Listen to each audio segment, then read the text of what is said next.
আসসালামু আলাইকুম প্রিয় দর্শক, আমাদের প্রধান নির্বাচন কমিশনার মিস্টার এম নাসির উদ্দিন উনি একটা কথা বলেছেন। সে কথাটা হলো যে আগামী নির্বাচনে আওয়ামী লীগ অংশ নিতে পারবে কি পারবে না, এটা নির্ভর করবে ওই সময়ে আওয়ামী লীগের নিবন্ধন থাকবে কি থাকবে না তার উপর। কথাটা কিন্তু সিম্পল, এটা আসলেই তাই। যে কোনো নির্বাচনে যে কেউ অংশ নিতে পারে, কিন্তু যখন একটা দল অংশ নিতে চায়, তখন যদি সে দলীয় প্রতীক নিয়ে নির্বাচন করতে চায়, তখন সেই দলের অবশ্যই নিবন্ধন থাকতে হবে, এমন একটা নিয়ম বাংলাদেশে আছে। এবং সেই নিয়মটা যে নির্বাচন সংস্কার কমিশন যেটা আমাদের আছে, তারাও কিন্তু ওই ধরনের একটা নিয়মের সঙ্গে একমত হয়েছেন, যে তারাও বলছেন যে নিবন্ধন থাকাটা জরুরি। নিবন্ধন না থাকলে সে রাজনৈতিক দল হিসেবে স্বীকৃতি পাবে না। যদিও আমি ব্যক্তিগতভাবে এ ধরনের নিবন্ধনের বিরোধী। বাংলাদেশে এত বছর কোনো নিবন্ধন ছিল না, এই নিবন্ধনটা চালু করেছে শেখ হাসিনা সরকার। তো শেখ হাসিনা স্বৈরাচারী সরকার ছিল, স্বৈরাচারী সরকারের এই নিয়মটা আমাদের এই নির্বাচন সংস্কার কমিশনের খুব পছন্দ হয়েছে। তারা মনে করেছে স্বৈরাচারী সরকার হলে কী হবে, তারা একটা বিশাল গণতান্ত্রিক কাজ করেছে যে সব দলকে নির্বাচনে আসতে দেবে না। তো তাদের যেগুলো পছন্দ না হবে সেগুলো নিবন্ধন দেবে না, তাদের নির্বাচন করতে পারবে না, তখন তাদের স্বতন্ত্র হিসেবে নির্বাচন করতে হবে। যাও, সেটা অন্য প্রসঙ্গ। কাজে নিবন্ধন না থাকলে তো নির্বাচন করতে পারবে না, কেউই পারবে না। যদি বিএনপি নিবন্ধন না থাকে, বিএনপিও নির্বাচন করতে পারবে না। যদি জামাতের নিবন্ধন না থাকে, জামাতও নির্বাচন করতে পারবে না। এমনকি নতুন যে সংগঠন হচ্ছে, রাজনৈতিক সংগঠন, এই জাতীয় নাগরিক কমিটি, বৈষম্য বিরোধী ছাত্র আন্দোলন এবং এরা মিলে এবং সরকারি 3 জন উপদেষ্টা, তারা যদি সেখানে আসে, এই যে রাজনৈতিক দল হচ্ছে, এই রাজনৈতিক দলকেও কিন্তু নির্বাচন করতে হলে নিবন্ধন থাকা লাগবে। তারা নির্বাচন করতে গেলে তাদের আগে নির্বাচন কমিশনের কাছে অ্যাপ্লাই করতে হবে যে আমাদেরকে রাজনৈতিক দল হিসেবে নিবন্ধন দেন। তো তারা নিবন্ধন পাবে কিনা সেটা শিওর না। যদি নিবন্ধন না পায়, তারাও নির্বাচন করতে পারবে না। চমৎকার নিয়ম কিন্তু এটা। আর যাই হোক, স্বৈরাচারী বানানোর নিয়ম তো ভালোই তো হবেই, অসাধারণ একটা নিয়ম। সেই নিয়মটা আমাদের আছে। তবে আমরা তো জানি যে আইন আইনের মতো করে চলে না। আইন ক্ষমতাকে অনুসরণ করে, ক্ষমতায় কে আছে তাকে অনুসরণ করে। আমি চোখ বুজে বলে দিতে পারি যে যেই মুহূর্তে এই ছাত্ররা একটা দল করবে, ও দ্রুততম সময়ে তার নিবন্ধন পেয়ে যাবে। এবং পরের যে ভবিষ্যৎবাণীটা, সেটা হয়তো চোখ বুঝে বলা যাবে না, তবে একটু সন্দেহ করতে পারি। সেটা হলো নির্বাচনে আগে আগে আওয়ামী লীগের নিবন্ধন বাতিল হয়ে যাবে।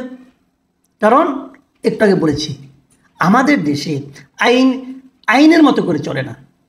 আইনকে যেভাবে চালানো হয় সেটা সেভাবে চলে।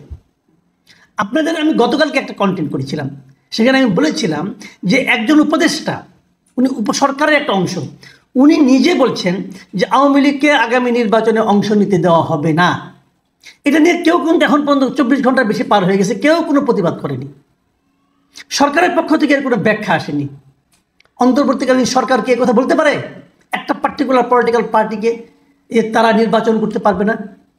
যদি আপনি মনে করেন এই পলিটিক্যাল পার্টি নির্বাচন করার অযোগ্য, তাহলে তার নিবন্ধন বাতিলের জন্য উদ্যোগ নেন, যেমনটা নাকি আওয়ামী লীগ নিয়েছিল জামাতের ব্যাপারে। আওয়ামী লীগ জামাতের নিবন্ধন বাতিল করে দিয়েছিল। জামাত দাঁড়িপাল্লা মার্কা নিয়ে নির্বাচন করতে পারতো না, শেষের দুটো নির্বাচনে পারতো না। কিন্তু তো সেটা নিয়ে আলোচনা হতে পারে, ওই কাজটাকে আমরা সমর্থন করি না। কিন্তু এবার কি কেউ করেছে, তারা আপনি করেন।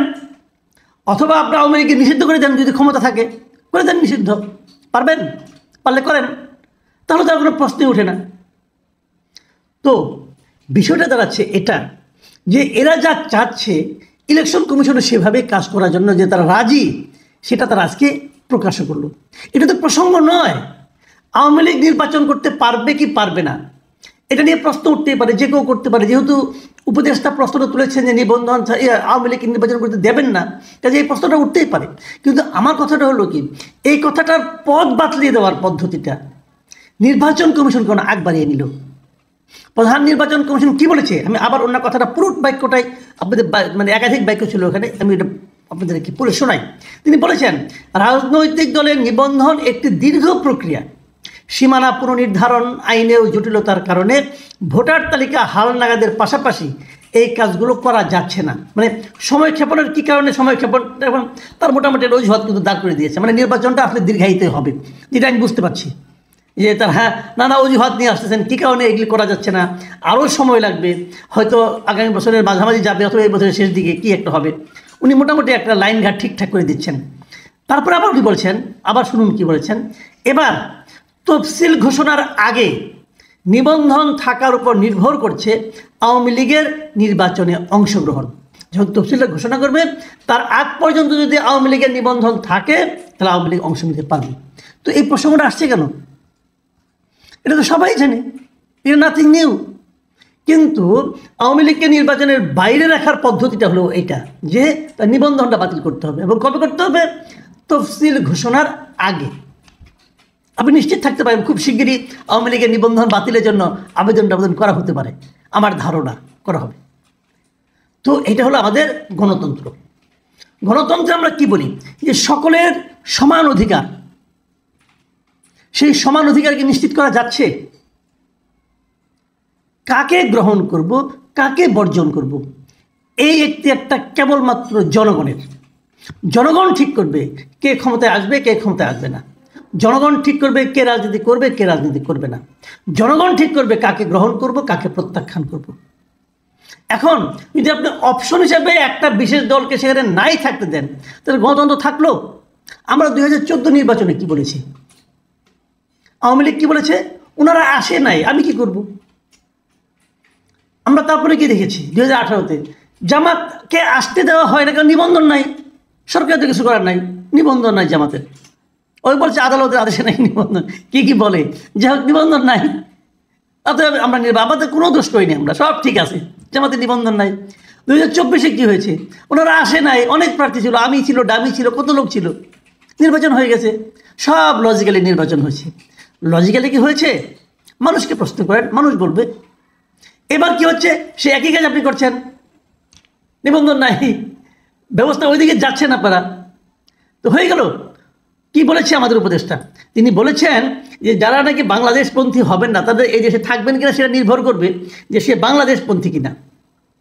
এখন বাংলাদেশপন্থী বলতে যে আওয়ামী লীগ পন্থী নয় বলতে যে আওয়ামী লীগকে বোঝানো হয়েছে, এতে তো কারো বুঝতে বাকি নাই, কারণ আওয়ামী লীগকে নির্বাচনই করতে দেবে না। আচ্ছা, আওয়ামী লীগ কত ছোট দল বলেন তো? একটা সিম্পল উদাহরণ দিই, তাহলে আপনারা বুঝতে পারবেন। আমি যদি আওয়ামী লীগের সবচেয়ে ব্যর্থ, আওয়ামী লীগের সবচেয়ে আপনার কম গুরুত্বে যে নির্বাচনে আওয়ামী লীগ সবচেয়ে কম ভোট পেয়েছিল, সবচেয়ে কম আসন পেয়েছিল, সেরকম একটা কথা বলি। সেটা কোনটা? 2001 সালের নির্বাচন।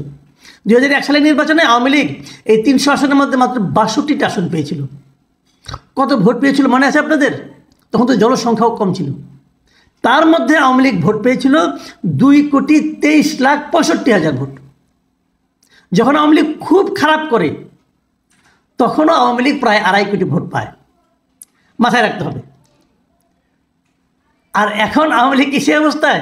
তো এই বিষয়গুলো আপনি এদেরকে দেশ থেকে বের করে দিতে চাচ্ছেন, দেন ভাই দেন। এবং ইলেকশন কমিশনের পথ দেখাই দিয়েছেন যে আওয়ামী লীগ আগামী নির্বাচনে কী প্রক্রিয়ায় আওয়ামী লীগকে নির্বাচনের বাইরে রাখা যায়।